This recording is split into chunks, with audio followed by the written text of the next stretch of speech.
ang man of God, ang youth pastor, Pastor Joshua Zapata. Hey, once again, announcement po kay Kimberly na may hawak na helmet. Please, pakibigay po sa ating Connect team. Thank you. Tapos Connect team, pakibigay na lang sa ating guard sa baba. Once again, Kimberly. Kimberly na may hawak ng helmet. Ay, hinahanap po ni Ryder. Thank you, thank you. Alright! Pakisabi, alright! Sino nag-enjoy sa topic po natin? Sinong tumatakbo na may focus sa Diyos? Totoo? Tignan mo ngayon katabi mo. Kay Lord ba nakapokus siya, no, sa'yo? Aray ko. Ayan. And napag-aralan din po natin last week that we are to run with endurance. Ang ibig sabihin ng endurance, may pagbabata, may pagtsatsaga, may pagtitiis, na kahit ano man ang hadlang, tutuloy-tuloy tayo. At gusto ko lang itanong, sino dito yung tatakbo hanggang huli? Totoo? Pakisabi sa katabi mo, kita tayo sa finish line. Ayan, tuloy-tuloy po tayo sa ating series na Run the Race. At ngayon po, ang ituturo ng Panginoon sa atin is this: run the race without baggage. Pakisabi, run the race without baggage. So, sabi ng Hebrews 12:1, therefore, since we are surrounded by such a huge crowd of witnesses to the life of faith, let us strip off every weight that slows us down, especially the sin that so easily trips us up, and let us run with endurance the race God has set before us. So, para ulit-ulitin po natin to dahil yung run the race po yung topic natin. Siyempre, yung mga athlete, yung mga gagamitin po nating example, no? Yung mga athlete, lalo na yung mga runner, hindi po pwede na meron silang bagahe. Basketball. Saan kayo nakakita na nagbabasketball na naka-backpack? Meron? Wala? Saan kayo nakikita na nagsasoccer, pero merong maleta? Wala. Kasi bakit? Hindi sila akma doon. Imbes na makabilis, nakakapagpabagal po sila. And every baggages na hindi natin dapat dalhin, kailangan iwan po natin. Noong nakaraan, nasabi po dyan, let us strip off, tanggalin, hubarin, tanggalin, iwanan. Ang sabi po dyan, the weight that slows us down. Ano po yung weight po na yan? Yung bitterness ng 2025, iwan mo na doon. Yung galit na meron ka. Yung tampo, porque di ka binili ng SB, iwan mo na doon. Binigay naman na sa'yo yung card eh. At isasagot. Yung mga tao, iwan mo na doon. Meron po ako napag-aralan, share ko to last Wednesday. Merong mga kasama mo ng 2025 na nakasama mo, maybe lumakad sa lakaring Kristiyano mo or nakasama mo naging barkada mo, hindi mo sila pwede makasama ng 2026. You know why? Alam mo bakit? Papabagalin lang nila yung progress. Worst is, ilalayo ka nila sa Diyos. So, merong mga tao na pang 2025 lang. Alam mo kung sino yung taong pang 2026 at saka yung panghabang buhay? Yung mga taong umiibig kay Kristo. Pakisabi mo sa katabi mo, kaya ibigin mo si Kristo. Ngayon, ang sabi dyan, after mong tanggalin yung mga bagahe, yung mga bigat, that weight, that slows us down, especially, meron pong emphasis, ang sabi dyan, the sin that so easily trips us up. At ngayon gusto ko lang magtanong, sige, hindi na ako lalakad. Yung malakas ang loob na lang ang sumagot. Anong kasalanan, specifically sa buhay mo, ang pinalaya ka ng Panginoon last 2025? Taas na lang ng kamay, recitation. Kuya Rocky. Ha? Fear. Kala ko galit kay. Fear. Wala nang fear. Addiction. Hindi ko na-specify kung anong addiction. Dito. Sige.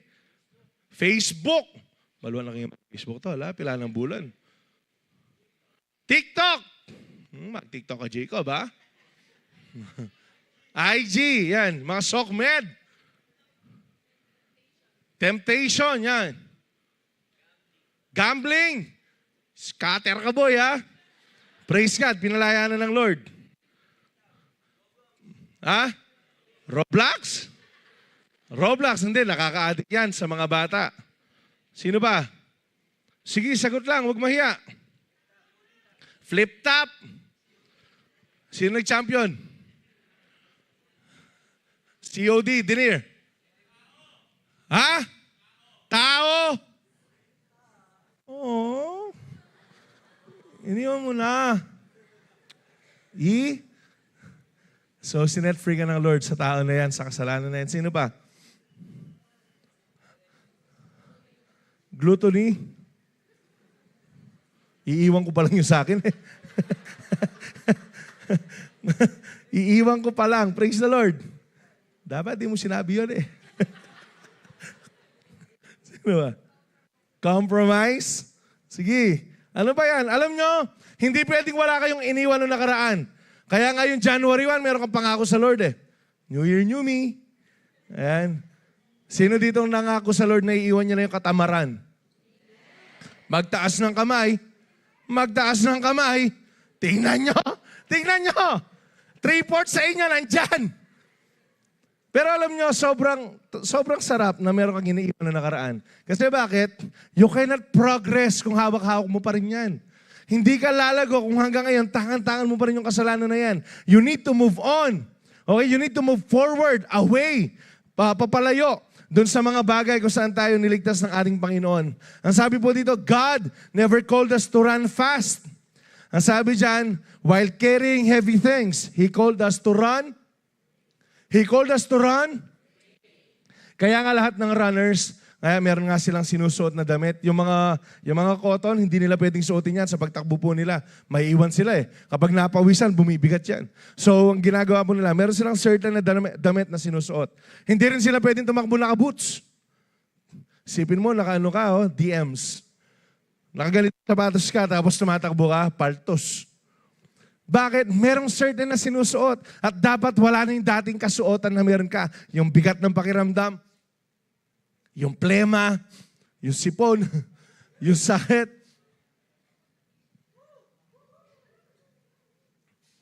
Yaman. Dapat iwan mo na yan. Kasi bakit? Ang gusto ng Panginoon, tumakbo ka ng malaya. Pakisabi, malaya ka na. Huwag mo nang ikulong yung sarili mo dun sa bagay na kung saan ka pinalaya ng Panginoon. Amen po ba? So, magiging mabilis lang tayo. Sana, ngayong hapon po na to, run the race without baggage, meaning never, pakisabi, never compromise your faith. Ang sabi lang sa ating mga kapatid, ang iniwan niya last year, yung compromise. Praise God. Sino pa dito sa inyo nangako sa Diyos na iiwan niya na yung kasalanan niya last year?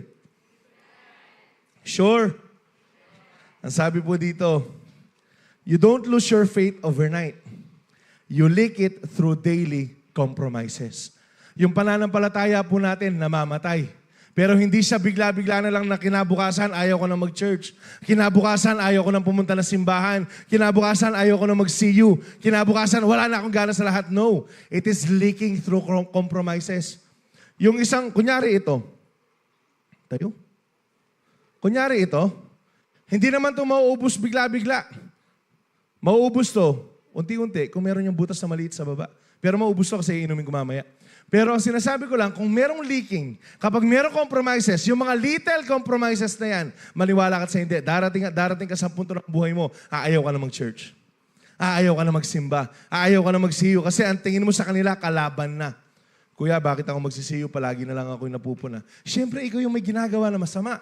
Ikaw yung ginagawa na mayroong hindi maganda, lalo na sa harapan ng ating Panginoon. Kaya ang sabi dyan, you don't lose your faith overnight. You leak it through daily compromises. Kaya once again, pakisabi sa katabi mo, huwag ka nang mag-compromise. Sa mga hindi nakakaalam, sa mga bago lang, ano po ba yung compromise? Ano po ba yung compromises na binabanggit po natin na pag-uusapan po natin dito? Ito yung mga kasalanan na parang hindi sila kasalanan pero kasalanan sila sa harapan ng Diyos. For example, you waking up, awaken, yung pong pag-ibig na yan. Para lang makagets po yung karamihan sa atin. Ano po yung compromises? Small compromises, yung nakikipag-chat ka kahit bawal pa. Compromise po yan. Kasi bakit? Binubuhay mo yung dapat, tulog pa, yung pag-ibig. Ang sabi ng Bible, do not awaken love hanggang sa panahon nito. Ang kaso, dahil nagkikipag-chat ka, nang hindi naman, nawala pa sa oras, Napupuyat ka. Tingnan nyo kung saan naglilid yung maliit na compromise na yan, ha? Bata ka pa lang. Estudyante, yung kausap ko dito, yung mga nagka-compromise na students. Bata ka pa lang, nakikipagpuyatan ka. Tapos gigisingin ka para mag-aral, ayaw mo. Tapos hindi ka nakakapag-perform ng maayos sa school. Bakit? Kasi nag-away kayo. Tapos babagsak ka. Pag bumagsak ka, di ka makakapagtrabaho. Di ka makakapag-college. Pag di ka nag-college, di ka makakapagtrabaho. Pag di ka nakakapagtrabaho, mamamatay ka sa gutom. Ano nangyari? Dahil lang nag-compromise ka, namatay ka na.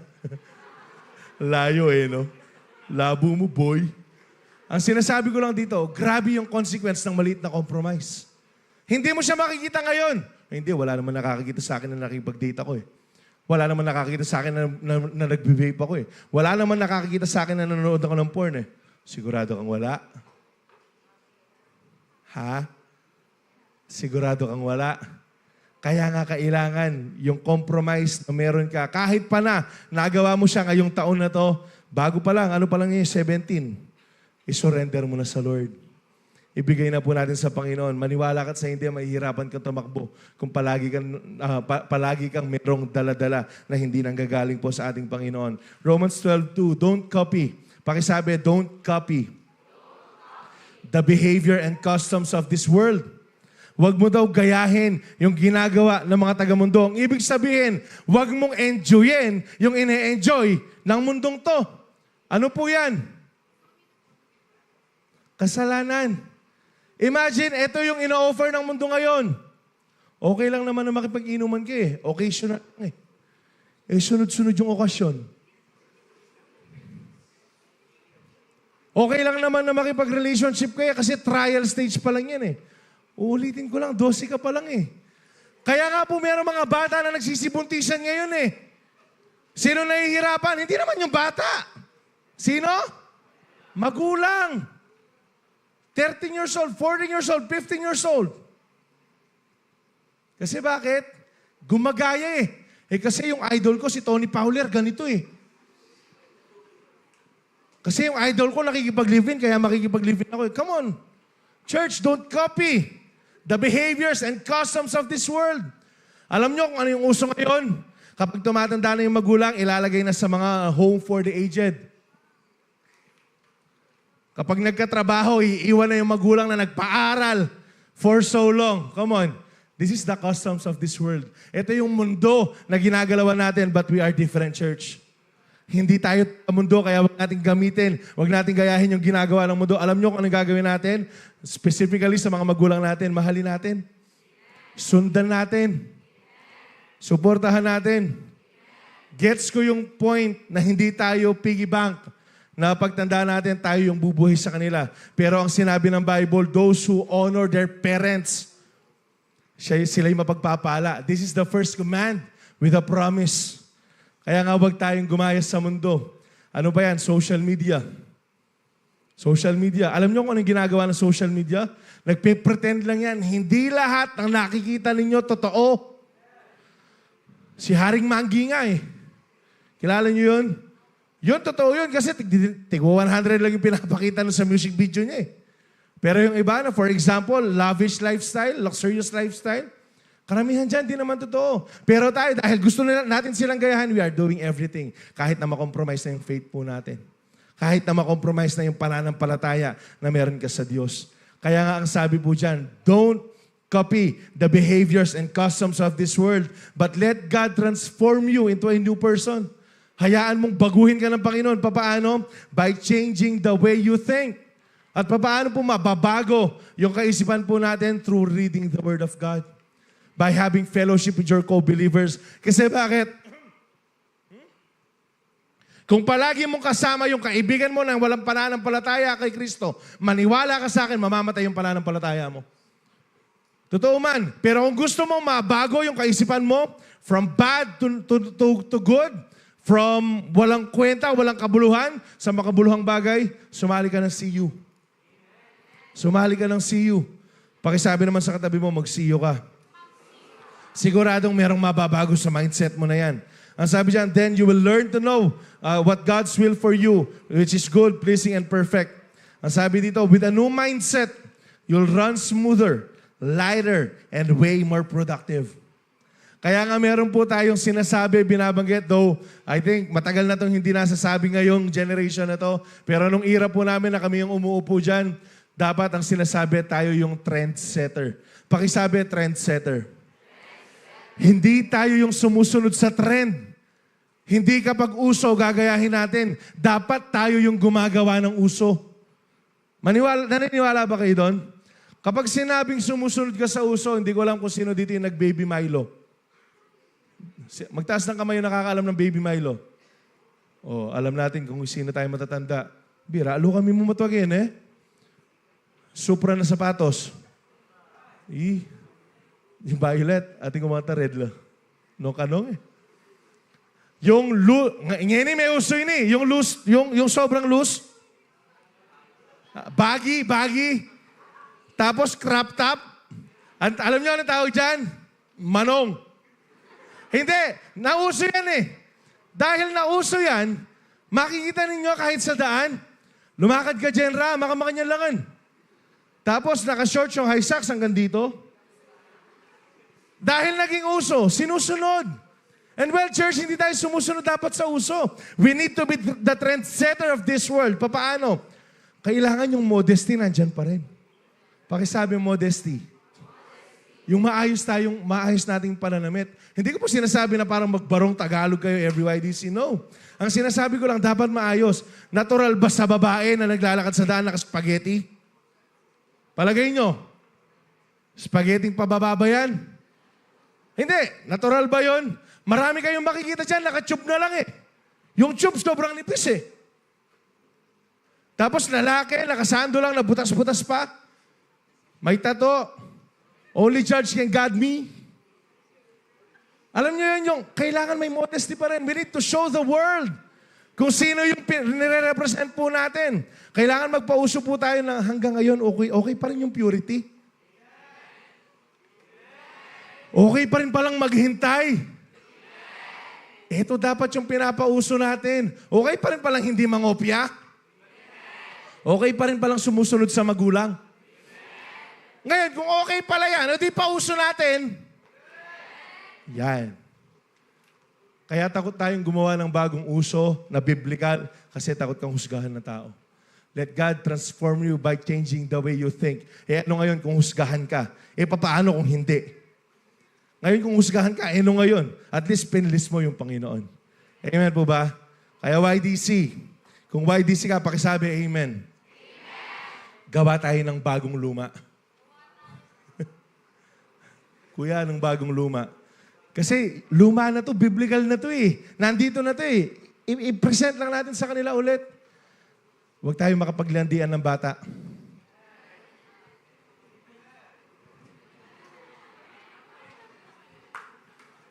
Galit eh. Hindi tayo lalayas ng madaling araw pag tulog yung magulang. Sure. Hindi tayo sisigaw sa nanay at tatay natin. Tapos siya kapag inutusan, tapos magpo-post sa Facebook, hindi na nila ako mahal. Uy, baliw. Kinukorek ka lang nila, no? Tapos magpo-post ka pa dyan, no? Us against the world. Hahamakin ang lahat. Kapag hinahamak mo ang lahat, hindi galing sa Lord dyan. Dito na nga tayo. 1 John 2:15 to 17. Do not love the world or anything in the world. Kalasa. Do not love the world or anything in the world. If anyone loves the world, the love of the Father is not in them. Ang sabi dyan, for everything in the world, ito daw yung sa mundo. Ito yung in-offer ng mundo. Kaya nga ayaw ng Panginoon na mahalin natin, na ibigay natin yung buong atensyon natin sa mundo. The lust of the flesh, ano po yan? Yan yung sexual immorality. Yan yung gusto ng laman. Kasama din dyan yung gluttony. Yan. Thank you. Ayan. Kasama po dyan yung sarili mo. Pornography, masturbation, lustful thoughts, tapos ina-enjoy mo, kasama po lahat dyan. The lust of the eyes. Ano po yung lust of the eyes? Ang dami kanina. So, social media. Lust of the... Lash. Ay, lash is yarn. Lust of the eyes, kasama dyan yung greed. Alam mo, hindi mo naman kailangan yung iPhone 17 Pro Max na fully paid. Pero dahil mayabang ka, gusto mong magkaroon, hindi mo naman kailangan eh. Yung mga magulang mo, dayok-dok na sa kakatrabaho, but because you have this lust of the eye, gusto mo lang na makita ka, magyabang ka, papabili mo. Tapos magtatampo ka kapag hindi nila binili. Come on. Lust of the eye. Materialism. Jealousy and envy. Hindi kasi may girlfriend sila, dapat may girlfriend ako. Alam mo, it happened to me way back grade 6. Imagine, grade 6. Pilan yung banuing grade 6? 12. 12 years old. 11. Yaki. Hindi, seryoso to. 6 po kami. 2 couple. So, ilan yung natira? Very good children. Yung iba, nag-isip pa, oh. Okay? So, dahil hindi kami couple nung isa, sabi ko, pwede tayo na lang? Okay, mag-alala, di natuloy. Buti na lang, di natuloy. Papuri sa Diyos. Dahil gusto mo na magkaroon ka ng anumang meron sila, nagiging mali na yung paraan. Kuya, gusto ko rin maging matalino. Tapos nangongopya ka. Tapos nagpapagawa ng paragraph, umasa ka kay chat. Kilala niyo si chat? Chat GPT. Yan yung lust of the eyes. And then, ang sabi dito, and the pride of life. Ano po yung pride of life? Power, position, authority. Na gusto mo ikaw lang sikat. Gusto mo famous ka palagi. Gusto mo ikaw lang yung kilala. Gusto mo maging mayor ka para yung pagnanakaw sa'yo lang. Sino dito yung hahabol ng SK? SK Kagawad, magtaas ng kamay. Sige, lahat ng hahabol, magtaas na ng kamay. Sige. Pa-season na. Meron ba? Meron? Si Jeff lang? Ayun, meron pang isa doon. Sino pa? Kasi next year na. December? November. So, meron ba? Meron bang tinatap na sa inyo na mag-SK? Okay, nanggugupit ko. Pinapahabol doon ng SK eh. Kung hahabol man kayo, kung tinatawag man kayo ng Lord na humabol, habol kayo. Pero make sure wag kayong magnakaw. Amen? Jeff, ha? Baka pumunta ka dito, naka-BMW ka. Hindi, lahat ng galing sa mundo, they are not worth keeping. Nabanggit ko po ito last Wednesday, if it does not come from the Lord, it's not worth keeping. Kaya kung galing yan sa mundo, hindi mo yan dapat alagaan. Kung kasalanan galing sa mundo, hindi mo yan dapat alagaan. Kung yung galit galing sa mundo, hindi mo yan dapat alagaan. Kailangan mo yung bitawan. Pakisabi, bitawan mo na. This passage serves a call to prioritize eternal values over the temporary allure of the world. Ang gusto po ng Lord, dito po sa verse na to, i-focus po natin yung lasting. Hindi po yung feel good lang sa atin. Kailangan yung hanggang eternal. Kasama po natin, makikita po natin. Inherently, ito pong mga bagay, yung lust of the flesh, lust of the eyes, and the pride of life, they are fleeting. Hindi nyo ba napapansin yun? They are fleeting. Nawawala po sila. They are not permanent. Temporal lang yung mga yan for you to feel good. Pero kapag wala na, andyan na po yung bigat kasi nakukonvict ka na hindi pala sila galing sa Diyos. Ang sabi dito, and ultimately incompatible with a deep love for God. Kasi pipili ka lang. You cannot love God and love the world at the same time. Pipili ka lang. Anong pipiliin mo? Yung pag-ibig sa mundo o yung pag-ibig sa Diyos na una namang umibig sa iyo? Pili po tayo. Ang sabi dito, compromise does not usually start with rebellion. It starts with small adjustments to fit in. Kasi gusto mo makigaya. Every time you trade truth for comfort, you add weight to your soul. Ang ibig sabihin, instead na tinatanggal mo yung pinapatanggal ng Lord, every time you compromise, dinadagdagan mo palalo. Amen po ba? Nakukuha po ba? The world's selling dreams, ang sabi dyan, but God's offering reality. Ito po yung sinabi ni Pastor Manny dito, temporary highs versus eternal impact. Ang tanong, where's your treasure? Nandito ba sa mundong to na pinagsisigawan ng mundo na hindi masarap to o kung ano yung masarap sa harapan ng Panginoon, kung ano yung tama sa harapan ng Panginoon? Ang sabi dyan, ito yung tanong, asan ba yung puso mo ngayon? Asan ba yung treasure mo ngayon? Ano ba yung pinapahalagahan mo ngayong oras na to? Ang sabi po dito, Where's your treasure? Is it in the world or is it in the Lord? Nasaan ba? Mag-assess po tayo ng mabilis. Bibigyan kayo ng 1 second. Time. Mag-assess ka ng mabilis. Nasaan yung puso mo? Ano yung tinitibok po niyan? Mga bagay ba na makadiyos o mga bagay na laban sa Kanya? Once again, you cannot stand in between. Pipili lang po tayo. Ang sabi ng Matthew 6:21, nalagay ko lang, for where your treasure is, there your heart will be also.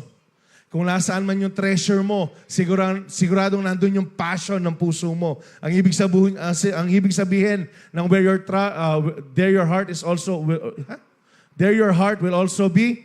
Sabi dito, the things that you value most, your true priorities will naturally draw your focus, time, and affection kung nasaan yung puso mo. Kaya ulit, tatanungin ko po kayo, nasa Diyos ba o nasa mundo? Kung tunay lang, pa-assess po ninyo. Kung nasa mundo, I hope, isurrender po natin lahat sa Lord ngayong oras na to at mag-focus po tayo sa Diyos. 1 Peter 1:14-17. As obedient children, do not conform to the evil desires you had when you lived in ignorance. Wag na kayong bumalik dun sa dati. Ang sabi dyan, but as He who called you is holy, so be holy in all you do. For it is written, be holy because I am holy. Pakisabi, be holy. For I am holy. Sino po yung nagsasabi dyan ng Panginoon? Dahil banal ang Panginoon, dapat maging banal din po tayo. Ang sabi dito, since you call on a Father who judges each person, work impartially. Live out your time as foreigners here in reverent fear. Pakisabi, foreigner. Tingnan mo yung katabi mo. Mukha bang foreigner yan? Mukhang foreign germs. Ayan. Alam niyo yung foreigner, ito po yung mga, hindi taga dito. For example, kung hindi ka Pilipino, ano ka? Foreign germs ka. Foreigner ka kapag ganun. Kapag tayo, nasa ibang bansa, pag pumunta ka ng Japan, ayan. Pag pupunta ka ng ibang lugar, foreigner ka dyan. Foreigner ka. At tayong lahat, na tumanggap kay Kristo, hindi po tayo taga dito. We are foreigners, sojourners lang po. Pilgrims lang po tayo. And meron naman po na tinatawag na nomad. Yung mga nomad naman, ito yung mga walang temporary address. Ito yung mga walang temporary residence. Ito yung mga palipat-lipat na kapag naubos na yung resources dito, lilipat sila dito. At meron naman tayong tinatawag na NPA. Alam nyo ano yung NPA? Yung mga naninirahan sa bundok. Yung mga nagre-rebelde sa ating pamahalaan. And itong mga to, foreign sila dun sa lugar nila kasi nga hindi sila taga doon. At gusto ko lang i-emphasize, segue ko lang na mabilis. Merong isang pastor, leader na nag-share po sa akin ng video na to. Sinend ko din sa mga forerunners po natin. Nandito na pala. I was shocked nung nakita ko yung video. Sabi niya, sa Holy Angel, Systems Plus, meron na palang nagre-recruit ng NPA dito sa Angeles. Na pinufront nila yung sarili nila as organizations. Na pinufront nila yung sarili nila as group. But in reality, ang gusto nila maging NPA yung mga bata. Ano yung mga NPA? Ito yung mga laban sa gobyerno. Ito yung kapag may gera sa bundok, sila yung nakikipagbarilan. Nabalitaan niyo yung kamakailan na nahuli? I'm not red tagging. But this is the reality na kailangan ninyong mag-ingat, estudyante. Students, lahat ng students, magtaas ng kamay. Lahat ng students, magtaas ng kamay. Please, be vigilant. Hindi porket pleasing kasama, pwede mo nang samahan. Amen po ba? Baka yung hawak mo next year. Totoo to. Actually, this is alarming. Na nandito na sila. Nakukuha po ba natin? Mag-ingat po tayo. Kung hindi campus sumpukan yung ipipresent yan, huwag ka sumama. Pero kung campus sumpukan, sama ka lang. Sa mga nag-i-invite po, attend po kayong YDC, kayo na lang invite namin. Pabago tayo sa Lord. Ang sinasabi ko lang, mag-ingat po tayo. Andyan na sila. Andyan na siya. Hindi, maging discerning po tayo. Alright? Tapos kapag meron nagre-recruit sa inyo, regardless of what organization is that, mag-ingat po tayo. Mag-ask tayo ng guidance sa mga teachers or sa mga leaders po natin dito sa church. Nakuha ba? It's for your safety, YDC. Masyado naman kayo sensitive. Gusto nyo, utopia lang tayo. Naman. Siyempre, gusto namin kayong ingatan. Kapag nabaril kayo ng pulis, nag-NPA kayo, paano kayo? Naintindihan po ba? Sa mga parents po na kasama po namin, pakipag-ingatan din po yung mga anak po ninyo dahil kailangan po nilang malaman yung katotohanan na meron na pong ganyan ngayon sa atin. Once again, ipipresent nila yung sarili nila. Listen to this. As youth organization. Ipipresent nila yung sarili nila as certain group na makakatulong sa well-being ng kabataan. But in reality, gusto nilang maskila itong mga kabataan na masama sa kanilang samahan.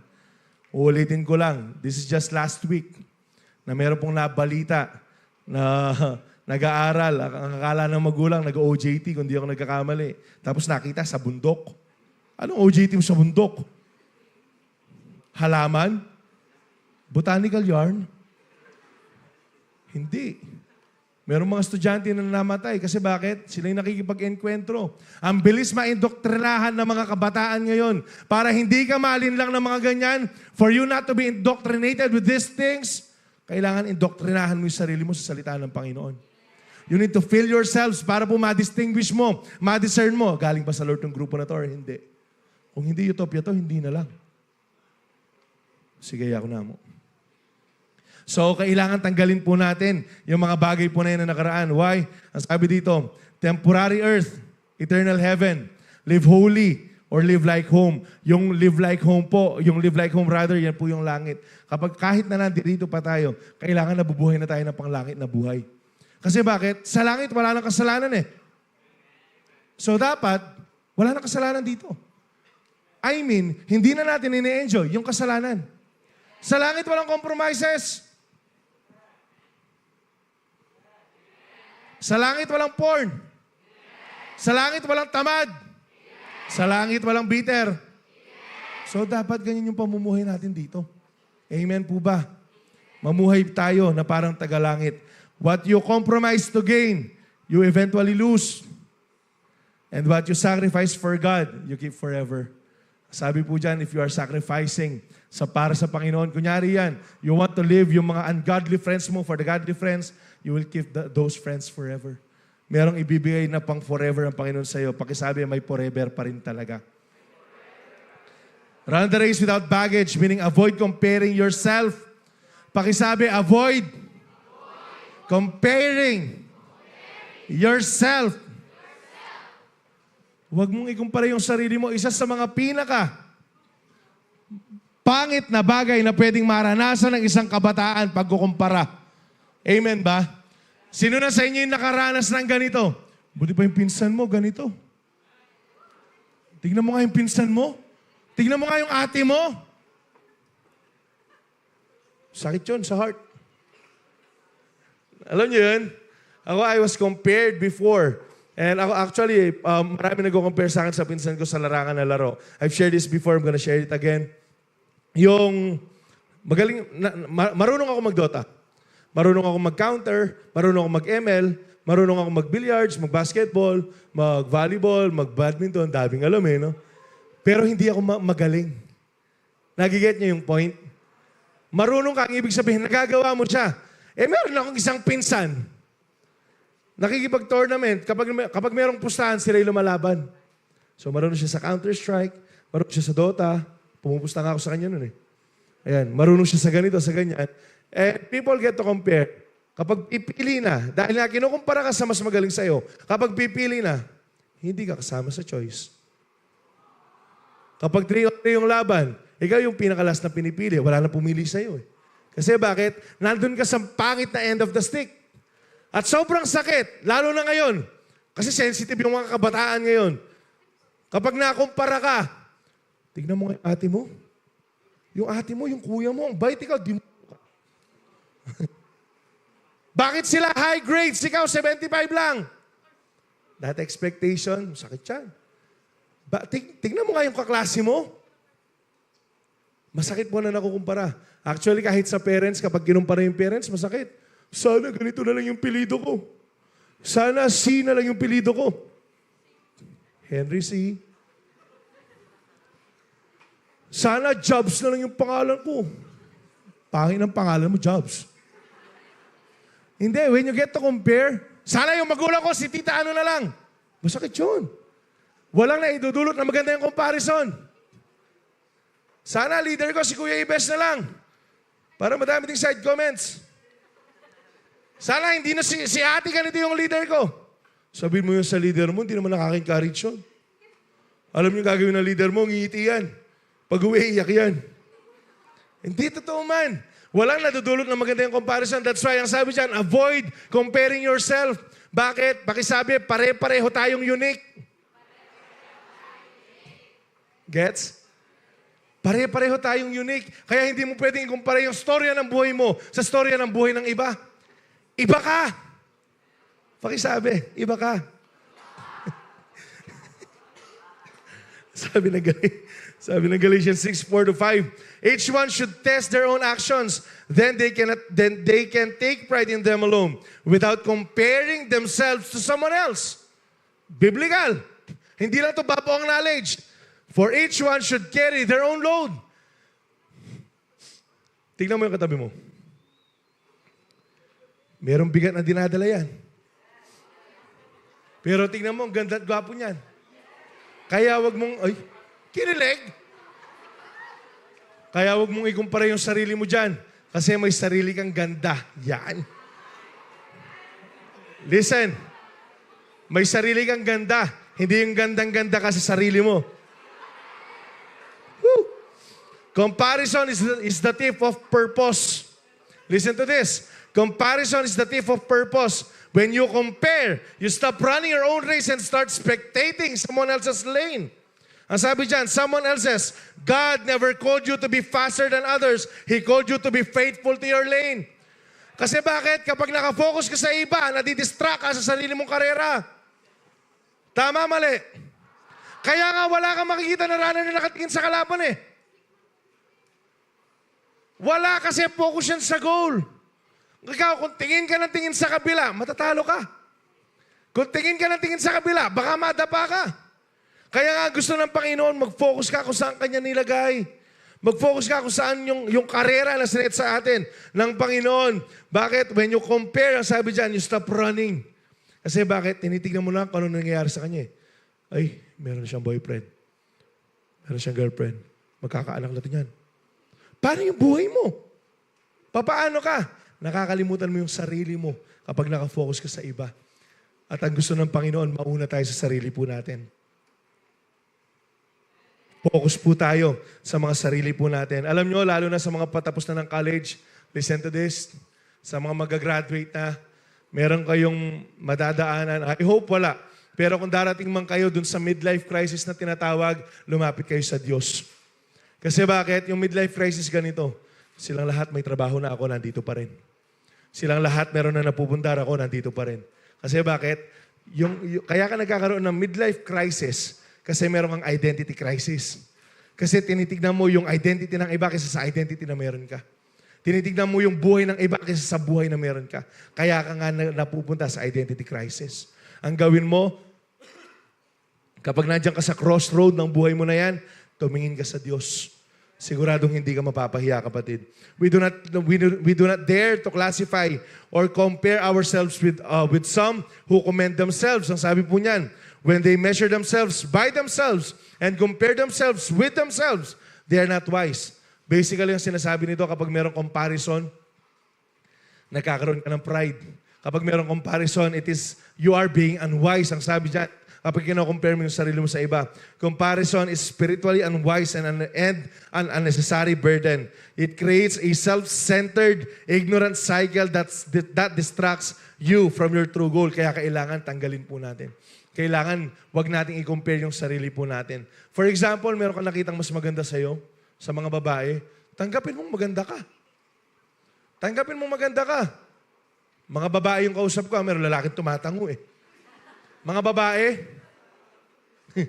kinabahan ako bigla.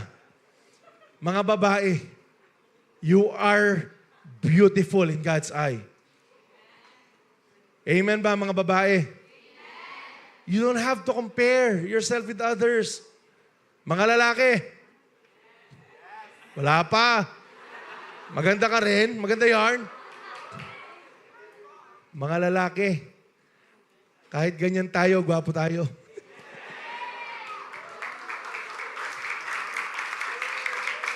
Lahat ng gwapo, magsabing amen. Yan yung gusto ko. We live by faith and not by sight. No, but seriously, you are created by the Lord in His own image. We are intricately created by the Lord. Kaya walang taong pangit. Tignan mo yung katabi mo. Hindi yan. Hindi totoo man. Marami pong mga kabataang insecure ngayon. Kaya nga yung makeup, triple layer. Meron ng foundation. Ano pa? Concealer. Ano pa? Semento. Alam nyo, naturally guys, you're all beautiful. Maganda at gwapo tayong lahat. Walang pangit na nilalang ang Diyos. Sino lumalang sa Kanya, kuya? Hindi ko alam. Ang sinasabi ko lang, hindi mo kailangan mainggit. Hindi mo kailangan apakan yung sapat na meron siya. Meron ka sariling sapatos. Amen po ba? James 3:15-16, sabi dito, for jealousy and selfishness are not God's kind of wisdom. Yung daw pagkamaseloso. Okay? Sabi dyan, jealousy and selfishness, pagiging makasarili po natin. Hindi yan maka-Diyos na karunungan. Such things are earthly and spiritual and basahin po natin. For jealousy. 1, 2, 3, go.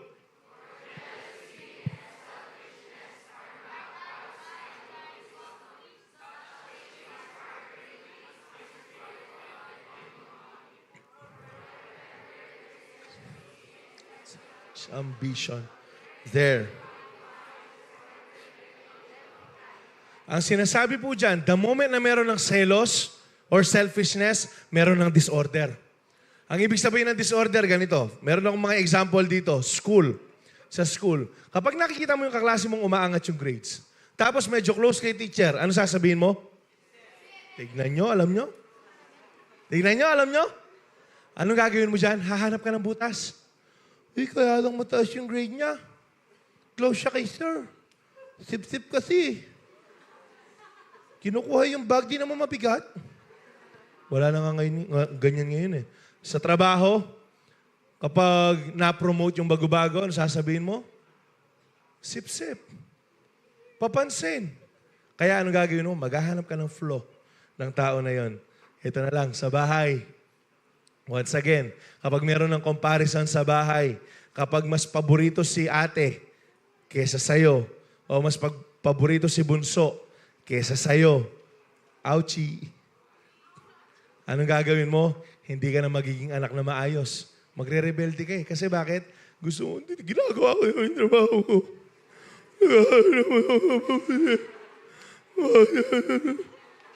Ano yung response natin kapag meron ganyan? Siraan. Kaya nga sabi po ng verse na yan, kapag meron ng jealousy and selfishness, meron ng disorder sigurado. Kasi bakit? Yung tao, kung kanino ka kinumpara, siguradong sisiraan mo. Lahat ng mga bagay na ginagawa sa'yo ng tao na yan, lahat sa'yo negatibo. Hindi na maayos yung perception mo. Kasi bakit? Selos ka eh. Nagsiselos ka eh. Gusto mo ikaw lang napopromote eh. Gusto mo ikaw lang pogi. Gusto mo ikaw lang magaling. Sige, ikaw na. Ikaw na. Ikaw na nga eh. Ang sabi dito, sobrang nakakapagod. Hindi ko na babasahin yung buong note. Sobrang nakakapagod magkumpara. Sobrang nakakapagod magkumpara. Kasi bakit? Tinatakbo mo na yung karera niya kaysa sa sariling karera mo. Comparison. Hindi ko alam sino nagsulat nito. Nasulat ko lang ito kagabi. Comparison is a thief of joy. Kasi bakit? Nandyan din, hindi ko lang po nalagay ko dyan. Kapag nag-enter na yung comparison, yung gratitude umaalis na. Hindi ka na naging grateful. Kasi bakit? Tinitignan mo, yun na lang eh. Tinitignan mo yung buhay niya na lang eh. Nakakalimutan mong i-appreciate ang Panginoon sa kung anong ginagawa niya sa buhay mo. That's why it is a thief of joy. At nawawalan ka na ng gratitude sa buhay mo. At listen to this, YDC. This is the hard truth of comparison. The moment you start comparing is the moment you start regressing. Kasi nga, hindi ka na mag-grow eh. For example, sa ministry, bakit puro sila? Sila lang ba yung magaling? Hindi, sila kasi yung sumusunod. Hindi kasi sumusunod eh. Bakit sila lang yung napopromote palagi? Bakit sila lang yung tumatayo doon? Bakit sila, o di tayo ka dito, upo ka na lang ulit. Ang sinasabi ko lang, meron kasing ginagawa yan na hindi mo ginagawa. Tapos ikumpara mo yung sarili mo sa kanya. Men, kapag kinumpara mo yung sarili mo sa kanya, wala na, abak na. Pakisabi, abak na. Alam niyo yung nangyari sa kapatid ni Prodigal Son? Kilala niyo yung Prodigal Son? Tignan mo yung katabi mo. Yan yung Prodigal Son na binago na ng Diyos. So yung Prodigal Son, umalis, nagpakasaya-saya, kinuha yung mana po niya, and then bumalik kasi wala na nagutom, naubusan ng pera. So nung pagkabalik po niya, anong ginawa ng tatay? Malayo pa lang, tumakbo yung tatay papalapit, yakap, pagkayakap, pinaghanda ng maraming yung fattened calf. Ibig sabihin, pinatabang guya o baka. Yun po yung pinapatay para mag-enjoy sila. Then there comes this brother. Ano pong sabi ng brother? Instead na maging masaya siya, nung nalaman niyang bumalik yung kapatid niya, nagalit siya sa tatay niya. Nagtampo. Kaya nga lumabas yung tatay niya kasi pinatawag ng tatay niya dun sa servant, ito si older brother, pasok ka. Ayaw niya. Yung lumabas po yung tatay. Then nag-grant si older brother sa kanya. Ano sabi niya? Bakit ako? Yung tao na yan, nilustay yung mga pera mo. Nagpakalayo-layo, nag-enjoy. Tapos kayong umuwi. Pinapatay mo yung pinatabang guya, pinatabang baka. Actually, konting sobrang intentional ng tatay doon. Kasi talaga nagpataba siya para lang sa anak niya na nawala. Pero ito yung meron, itong si older brother, si kuya. Bakit yan? Ako buong buhay ko, sumunod ako sa iyo eh. Buong buhay ko, hindi ako nagkamali. Pero hindi mo man lang ako binigyan ng maliit na kambing. Hindi mo lang ako binigyan ng maliit na kambing para mag-party kami ng mga tropa. Tapos ano sinabi ng tatay? Anak, kung ano yung sa akin, yun yung sa'yo. So lahat ng nandirito, pwede mong kainin. Hindi lang maliit na kambing yung pwede niyang papapatay. Kung meron silang wagyu doon, baka wagyu pa yung pinakain eh. Pero dahil nakalimutan ng kapatid kung sino siya, sa bakit, anong paraan? Kasi kinumpara niya yung sarili niya sa kanyang kapatid. Church, YDC, we are not meant to compare with other people. Hindi po natin kaaway yung ibang tao. The moment we compare, that is the moment we compete with each other. Kaya nga anong meron po dyan? Kailangan alalahanin mo kung sino ka lang. Mag-focus ka kung sino ka na ginawa ka ng Panginoon. Mag-focus ka kung sino ka or kung ano yung daan na gusto mong puntahan ng Panginoon. Huwag mong tignan yung lakarin ng iba. Hindi tayo pareho na lakarin. Simple na lang. Family background. Hindi tayo pare-pareho ng family background dito. Kaya kapag kinumpara ko yung family background sa family background mo, merong hindi na pareho agad. Kapag kinumpara mo yung buhay mo sa iba, meron nang hindi pareho agad. Kaya pakisabi, huwag kang magkumpara. The moment you compare, you downgrade your calling. Purpose dies when comparison enters the room. Nakakalimutan mo na yung pinapagawa ng Diyos sa buhay mo kapag nakatingin ka na iba at hindi sa Kanya. Amen ba? YDC. Amen ba? Ngayon, bantayan natin yung mga sarili natin. Sino na dito yung be honest? Na-try nang ikumpara sa iba tapos nasaktan, magtaas ng kamay. Sige, be honest lang. Sige, lahat ng mga na-try nang ikumpara sa iba na merong mas better sa'yo, tapos nasaktan, taas ng kamay. Sige. Marami-rami, no? Ngayon, ito yung challenge ko sa inyo. Kumpara yung ibang tao. Kung alam mo ng masakit, gagawin mo pa sa iba, bastos ka. Amen? Huwag natin gagawin sa iba. Masakit po yan. Kung nasaktan ka nga, gusto mo pang gumanti sa iba, huwag na ganun. Kailangan tayo mismo, let us appreciate kung sino man. For example, yung sinabi ni Kuya Ibes kanina sa mga forerunners natin, be grateful sa mga leaders nyo. Isipin mo, mayroong leader na nagtitiis sa'yo ng ganyan. Hindi yung nagre-rebelde ka sa leader mo, nagtatampo ka sa leader mo, demonyo. Devil's mindset. Hindi ka appreciative ng leader. Kuya, mas magaling ako sa kanya ba't di ikaw yung leader? Uno. Pagtatanggol ko lang yung mga leader ngayon. Ayoko nababas yung mga leader You talking back to your forerunner? Bakit? Ano bang ginawang masama sa iyo niyan? Ikaw, sinisiraan mo yung forerunner mo sa ibang forerunner? Who you? Sorry po, Anata. Ang sinasabi ko lang, mahalin at respetuhin po natin. Huwag mo nang ikumpara yung leader mo sa iba. Talaga namang hindi perfecto yan. Wala kang makikitang taong perfecto, not even Pastor Manny, si Bishop, kahit sino hindi perfecto. Ngayon, if you are to compare, naghahanap ka na lang ng flaw ng tao. Buti pa dito sa ganito, sa ganyan. Maniwala ka sa akin kung ganyan yung puso na meron ka, kahit pa lumipat ka ng church, ganyan din yung makikita mo. Walang perfectong church. Walang perfectong tao. Walang perfectong pastor o leader. Tingnan mo lang, maging grateful ka lang, makikita mo, buti na mo pala yung leader ko. Wala, challenge lang. After this, appreciate your forerunners. Appreciate your forerunners. Lalo na kung sinira mo na yan. Yak pa rin, pagsiran. Hindi, totoo man. Masarap. Appreciate your forerunners. Merong mga tao na lumuluhod para sa inyo na hindi nyo alam.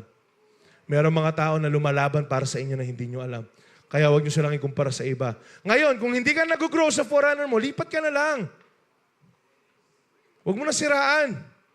Uy, si Kuya Rocky, bato. Rocky, bato talaga. Rocky, bato. Oras na po. Run the race with baggage, without baggage. Meaning, learn. Patawarin nyo na ako. Learn to forgive quickly. Sorry na nga. In a physical race, you won't carry a backpack full of jugged stones. Hindi ka tatakbo na meron kang dala-dala. Kahit nga ano lang yan. Kahit nga side bag, wala kang makikita na nananakbo na ganyan eh. Unforgiveness acts as those baggage. Kapag meron kang unforgiveness, may hirapan kang umusad. Kapag merong bitterness dyan, hindi ka makakatakbo. Ephesians 4, 26 to 27. And don't sin by letting anger controlling you. Don't let the sun go down while you are still angry. Ang sabi po dito, for anger gives a foothold to the devil. Na-explain ko na to sa inyo a couple of times kung ano yung ibig sabihin ng foothold. Ang ibig ko lang pong sabihin, at ang pinupunto po ng verse dito, huwag kang magalit. Huwag kang magkasala ng galit. Kuya, nagagalit ako eh. Alam nyo, pwede tayong magalit na hindi nagkakasala. Pwede kang magalit na hindi nagkakasala. For example, galit ka. Tapos kinausap ka ni Kuya Rocky na lang ulit. Kunyari, galit ka.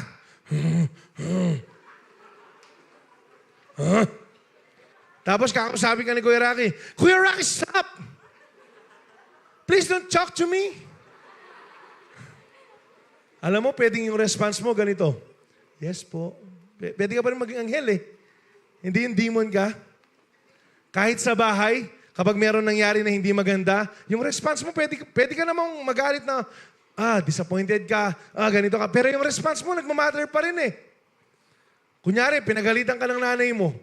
Lalo na yung mga panganay na kapatid, ganito eh.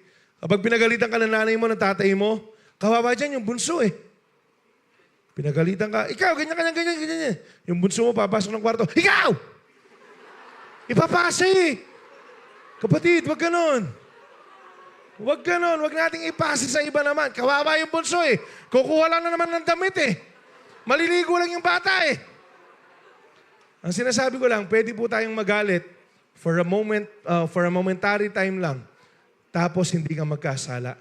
Amen. Magpatawad naman tayo. Ang sabi po dito, Hebrews 12:15, look after each other so that none of you fails to receive the grace of God. Watch out. Pakisabi, watch out. That no poisonous root of bitterness grows up to trouble you, corrupting many. Ang sabi ng pinakaunang binasa natin, look after each other. Kaya huwag kang magalit kapag may nagkukorek sa'yo. Amen. And then ang sabi na susunod, so that none of you fails to receive the grace of God.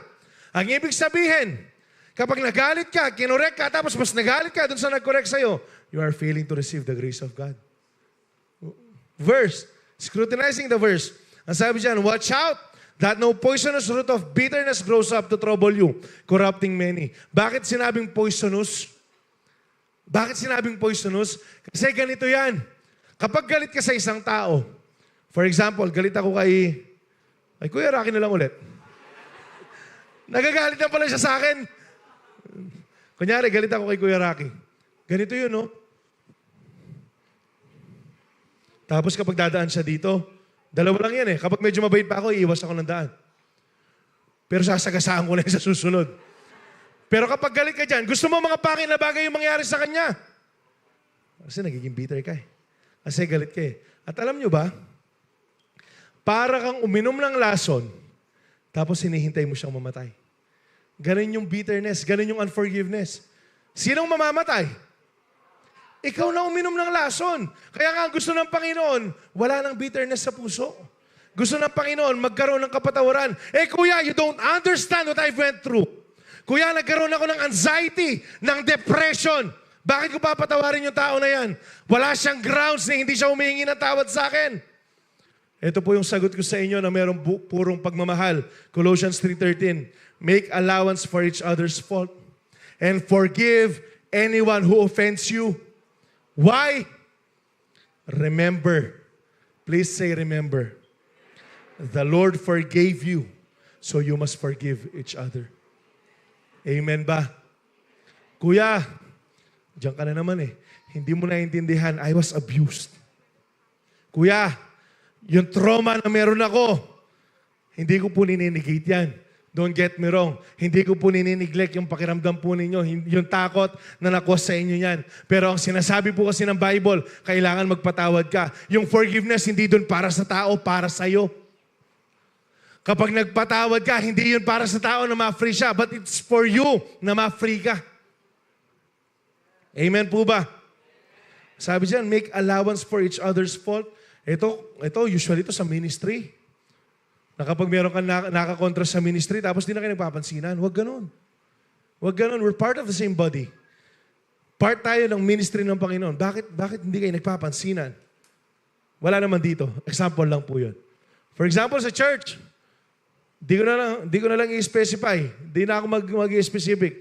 Dati magkaaway eh. Dati magkaaway talaga. Titignan mo ko. Peking kita dyan eh. Tapos kamakailan, makita mo, sama nagbabasketball eh. Kasi bakit? Nagkapatawaran eh. Nakukuha niyo po yung ibig sabihin? Dati naghahampasan ng kung ano-ano eh. Pero ngayon magkasama. Bakit? Kasi nagkaroon ng forgiveness eh. At napakasarap gumalaw na merong purong pagpapatawad sa puso. Kapag meron kang forgiveness sa puso mo, para mong tinatanggal lahat ng bigat. Kasi bakit? Kahit gaano katindi yung ginawang kasalanan sa'yo, alala ko lang, mas matindi pa rin yung ginawa natin sa Panginoon. Yun yung naging dahilan kaya napako siya sa krus sa kasalanan po na yan. Pero pinatawad tayo. Ang tanong, sino tayo para hindi po magpatawad? Amen po ba? Make allowance for each other's mistake. Kung alam mo naman na nagkamali, intindihin po natin. Hindi ko sinasabing i-condone po natin. Hindi ko sinasabing suportahan natin sa pagkakamali. Pero ang sinasabi ko lang, turuan po natin na mayroong pag-ibig. Amen po ba? Amen ba? Ayan. So forgiveness is not saying what they did was okay. Forgiveness is saying, I refuse to carry this anymore. Ayoko na. Kasi pakatandaan ninyo to, kapag meron kang unforgiveness, lumiliit yung mundo mo. At saka nakakapagod buhatin yung unforgiveness sa buhay po natin. Amen? Andyan pa ba tayo, IDC? Forgiveness is by faith. Totoo to. Kasi bakit? Hindi naman, for example, merong ginawa sa yung tao, sige, papatawarin na kita, wala lang. Hindi po siya ganun. Merong mga pagkakataon na kapag makikita mo yung tao, meron pa rin ill feeling eh. Ako nga ngayon, nakikita ko si Kuya Rocky ulit eh. Hindi. Kapag nakita mo yung tao na merong ginawa sa'yo, tapos nag-pray ka, Lord, tulungan mo ako magpatawad by faith. Tapos kinabukasan, makikita mo yan, meron pa rin galit.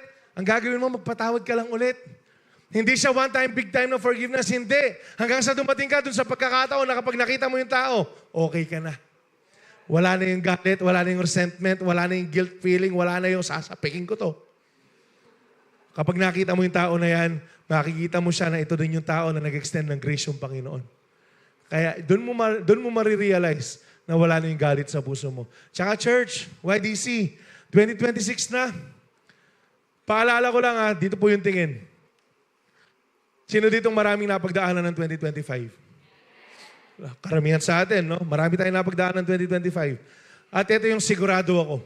Marami tayong mapagdadaanan na mas mabigat ngayon. Imagine may pagdadaanan ka na tapos may unforgiveness ka pa. Ang bigat nun. Ang bigat nun. Kaya nga anong gagawin po natin? Magpatawad po tayo. Kung meron kang kagalit, humingi ka ng tawad. Ayaw nyo? Bahala na kayo kung ayaw nyo. Sabi dito, Luke 17:3-6, patapos na po tayo, last verse for this point. So watch yourselves. If your brother or sister sins against you, anong gagawin? Anong gagawin? So watch yourselves, since if your brother or sister sins against you, anong gagawin? I-correct mo. Itama mo. Rebuke them. Even if they sin against you 7 times in a day. And 7 times come back to you saying, I repent. Anong sabi dyan? You must. Kailangan mo magpatawad pa rin. The apostle said to the Lord, increase our faith. He replied, yung verse 6, if you have a faith as small as mustard seed, you can say to this mulberry tree, be uprooted and planted in the sea, and it will obey you. Kaya humingi ng faith yung mga apostles kasi alam nilang mahirap magpatawad.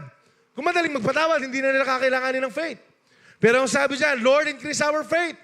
Ang sabi ng Panginoon dyan, kung meron kang pananampalataya na sinlaki ng munggo, ang sabi po dyan, and you say to this mulberry tree, be uprooted and planted in the sea, it will obey you. Alam niyo po kung ano yung mulberry tree? Na-explain lang po sa amin to. Yung mulberry, sobrang sarap niyan tingnan ng bunga. Pero kapag kinain mo, sobrang bitter. Nakukuha? Parang yung taong merong unforgiveness, ganun. Akala mo, ang ayos mo siya nakikita, pero in reality, bitter pala sa loob. Alam niyo ba kung saan ginagamit yung mulberry tree? Sa paggawa ng kabaong. Alam niyo ba kung anong ginagawa ng kabaong?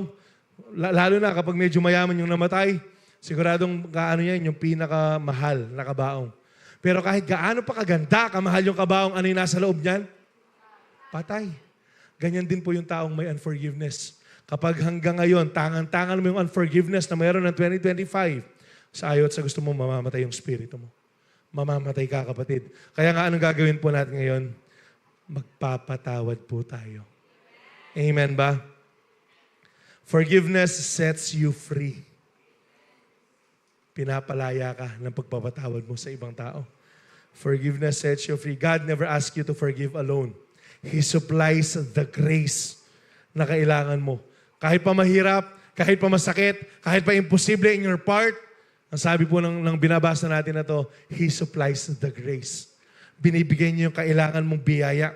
If He forgave you fully, He empowers you to forgive freely. Forgiveness is not weakness. It is spiritual strength. Ito po yung katunayan lamang na talagang malakas ka, spiritual, matured ka kapag nakapagpatawad ka na. So once again, unforgiveness keeps you tied to the past. But forgiveness releases you into your future. Hanggat meron pang unforgiveness, hindi ka makaka-move forward. Pero kapag binitawan mo yan, ang ibig sabihin, nire-ready mo yung sarili mo sa the best na nakahanda ng Panginoon sa iyo. Let's review. Run without baggage. Never compromise your faith. Avoid comparing yourself. Learn to forgive quickly. Last verse po natin.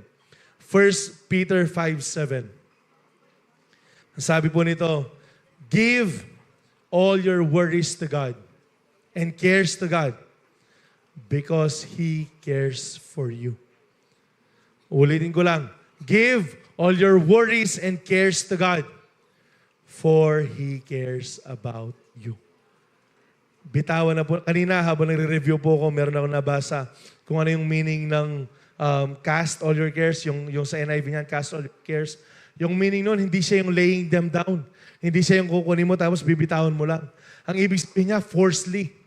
Ang ibig sabihin niya, merong force. Ang ibig sabihin, merong pamimilit na kahit ayaw pang umalis ng bitterness na yan, kailangan mo siyang tanggalin. Na kahit ayaw umalis ng worry na yan, kailangan mo siyang tanggalin. Forcefully. Na merong effort. Tapos itatapon mo siya violently. Hindi yung ililay down mo lang siya, hindi, itatapon mo siya ng malayo. para hindi mo na siya mabalikan. Kasi bakit? Ano sinabi ng Panginoon sa'yo? I care for you. So kung meron mang bitterness, kung meron mang unforgiveness sa atin, kung meron mang compromises, or dumadating po tayo dun sa punto ng buhay natin that we are not confident sa kung sino tayong ginawa ng Panginoon dahil hindi ka tumitigil na tingnan yung ibang tao kaysa sa sarili mo, now is the time for you to cast all those cares upon the Lord. Nabitawan po natin lahat. Amen po ba? Amen po ba?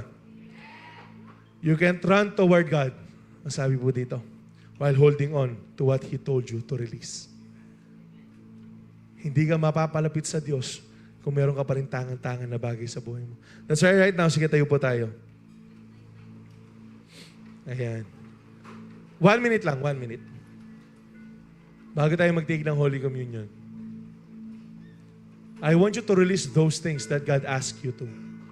Kung meron man galit, humingi ka ng tulong sa Lord para suportahan ka niya. Kung meron mang bitterness, kung meron mang tampo, kung meron mang something dyan sa puso mo, kung meron pang compromises, I'm gonna give you a minute. 1 minute lang.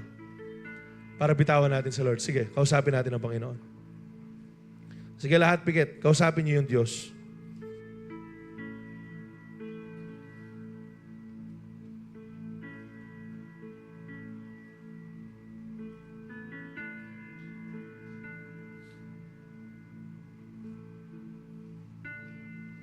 Pati yung galit mo sa magulang mo, i-release mo na dyan. Galit mo sa kapatid mo, i-release mo dyan. Pitawan mo sila sa harapan ng Lord. I-surrender mo sila sa Lord. Kung meron pa rin compromise, i-surrender po natin. And if we keep on comparing ourselves sa ibang tao, bitawan din po natin. You have to remind yourself that you are created by the Lord.